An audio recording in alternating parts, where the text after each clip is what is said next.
Soc Susana Munz, dietista nutricionista, i us vull parlar de 2 ingredients de la meva recepta publicada a 100 receptes d'hivern del Codinocat. Un és l'alvocat.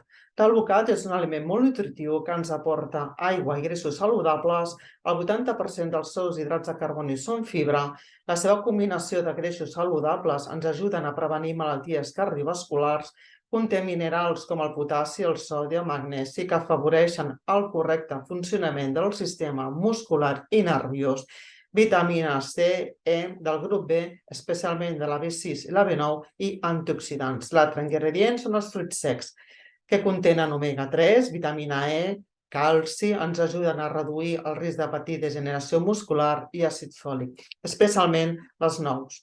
Les nous, pel seu contingut en polifenols, ens ajuden a controlar la inflamació, tenen la capacitat de reduir els nivells de colesterol, excepte el que tots coneixem com el colesterol bo. Pel seu contingut en vitamina B3 ens ajuda a millorar la circulació sanguínia. Pels seus greixos poliinsaturats, vitamina E i polifenols protegeixen el cervell del dany oxidatiu i ens ajuden a millorar l'ànim. Així és que us invito a tots a fer aquesta recepta tan nutritiva.